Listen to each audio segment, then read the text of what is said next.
Reforma íntima sem martírio, capítulo 11, a arte de interrogar. Segundo a ideia falsíssima de que lhe não é possível reformar a sua própria natureza, o homem se julga dispensado de empregar esforços para se corrigir dos defeitos em que de boa vontade se compraz, ou que exigiram muita perseverança para serem extirpados. Hahnemann, Paris, 1863. O Evangelho segundo o Espiritismo, capítulo 9, item 10. Não são poucos os companheiros que demonstram silencioso desespero quando percebem que o esforço pessoal de melhoria parece insuficiente ou sem resultados. Entregaram-se às fileiras de amor ao próximo e à escola do conhecimento espiritual, mas continuam asilando impiedoso sentimento de frustração ao partirem para as lutas reeducativas nos deveres de cada dia. Alegam que vigiam o pensamento e oram fervorosamente pedindo auxílio. No entanto, dizem-se perseguidos por uma força maior que o distrai e domina os impulsos, que fazem o que não têm intenção de fazer, sendo levados a atitudes não desejadas nem escolhidas. Nasce então o conflito segundo de sentimentos punitivos que passam a povoar o coração. Quais sejam a tristeza e a angústia, a vergonha e o desânimo. Instala-se assim o desespero mudo e desgastante que assola inúmeros aprendizes do crescimento espiritual. Estariam, porventura, exercendo inadequadamente sua reforma? Semelhante ciclo de frustração necessariamente faz parte do programa de transformação e crescimento? Faltaria alguma postura para tornar o esforço mais produtivo? Essas são indagações que devem fazer parte das meditações de quantos anseiam pela promoção de si mesmos, seja nos grupos de nossa causa ou nas avaliações pessoais. Sem recolhimento e introspecção educativa, não teremos respostas claras e indispensáveis para a elaboração do programa de autoconhecimento. Imprescindível efetuar perseverante investigação do que se chama força maior. Será uma compulsão? Um espírito? Um trauma? Uma tendência? Um recalque? Uma fixação de outras vidas? Uma patologia física? Um impulso adquirido na infância? Uma lembrança da erraticidade? Um problema surgido na gestação maternal? Uma imersão de recordações das atividades noturnas? Uma influência passageira e intermitente ou uma obsessão progressiva? Uma contaminação fluídica por nuvens de idoplastia dos pensamentos humanos? A irradiação magnética dos ambientes? Qual a origem e a natureza das forças que nos cercam? Será muito simplista a atitude de responsabilizar obsessores e reencarnações passadas por aquilo que sentimos e que não conseguimos explicar com maior lucidez. Em alguns casos, chega a ser mesmo um ato de invigilância. Que variedade de opções soma-se às viagens da evolução para explicar as lutas espirituais que hoje enfrentamos. Apesar disso, não guardamos dúvidas em afirmar que o labor iluminativo de todos nós tem um ponto em comum: a urgente necessidade da educação dos sentimentos. A etimologia da palavra educação significa trazer à luz uma ideia. Vem do latim educare ou educere, prefixo e mais ducare ou ducere, levar para fora, fazer sair, extrair, tirar, Filosoficamente, é fazer a ideia passar da potência ao ato, da virtualidade à realidade. À luz dos conceitos espíritas, educar é ir ao encontro dos germens da perfeição que se encontram potencializados na alma desde a sua criação. É despertar, dinamizar as qualidades superiores que todos trazemos nas profundezas da vida inconsciente. Diante do montante de lutas e conflitos que amealhamos na afanosa caminhada do egoísmo, fica a indagação: como educar sentimentos para adquirir reações e interesses novos, afinados com esses valores excelsos depositados em nós mesmos? Justo agora que a ciência avança na busca de novas alternativas para que o homem entenda a si mesmo, verificamos uma lastimável epidemia de racionalização varrendo todas as sociedades mundanas, impedindo o homem de mover-se com o necessário domínio sobre sua vida emocional.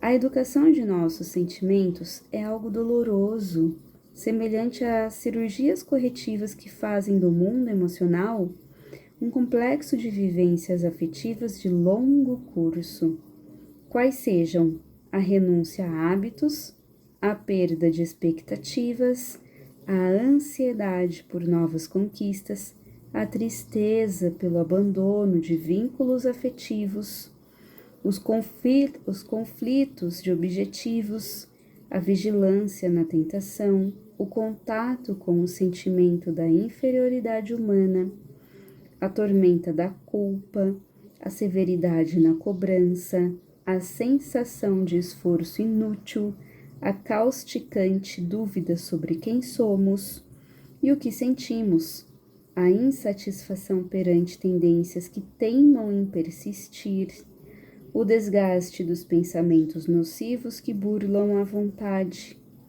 o medo de não conseguir se superar, os desejos inconfessáveis que humilham os mais santos ideais, os sentimentos de impotência ante os pendores, a insegurança nas escolhas e outros tantos dramas afetivos. Formulai, pois, de vós para convosco, questões nítidas e precisas, e não temais multiplicá-las. Justo é que se gastem alguns minutos para conquistar uma felicidade eterna. O Livro dos Espíritos, questão 919A. Eis a feliz recomendação de Santo Agostinho. O sábio de Hipona acrescenta: dirige, pois, a vós mesmos perguntas. Interrogai-vos sobre o que tendes feito e com que objetivo procedestes em tal ou tal circunstância, sobre se fizestes alguma coisa que feita por outrem censurarieis, sobre se obrastes alguma ação que não ousaríeis confessar. Perguntai ainda mais: se aprouvesse a Deus chamar-me neste momento, teria que temer o olhar de alguém, ao entrar de novo no mundo dos espíritos, onde nada pode ser ocultado? O Livro dos Espíritos, questão 919A. Essa educação das emoções, portanto, é o imperativo de penetrarmos partes ignoradas de nossa intimidade espiritual no resgate de valores divinos adormecidos. Considerando a extensão do trabalho a ser feito, anotemos algumas diretrizes práticas que não devemos olvidar, a fim de renovarmos o desalento que pode ser absorvido pelo clima da esperança motivadora e do consolo reconfortante. Quando peregrinamos pelos caminhos do desconhecido país de nós próprios, guardando a mais lúcida visão no serviço da conquista pelo estudo de nossas reações. As intenções são o localizador de frequência da consciência. Por elas, sintonizamos as faixas mentais que desejamos naturalmente ou que escolhemos pelo poder de decisão da vontade. Conhecê-las nas vivências e identificar seu teor moral será rica fonte informativa sobre a vida subconsciencial com que intenção pratiquei tal ato? Qual a intenção ao dizer algo a alguém? Aprendemos a dar o nome aos sentimentos que vivenciamos, a fim de dilatar o discernimento sobre a vida emocional. Escolha um episódio de seu dia e interrogue perseverantemente. Que sentimento estava por trás daquele acontecimento? Cuidemos de não ampliar nossas lutas íntimas com mecanismos de fuga e suposta proteção com a negação daquilo que sentimos.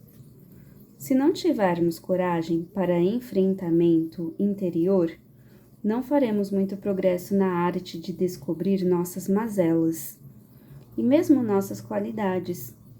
Imprescindível será admitir o que sentimos, sem medos e subterfúgios de defesa, mas com muita responsabilidade para que não penetremos os meandros da fantasia, porque senti, nomear o sentimento.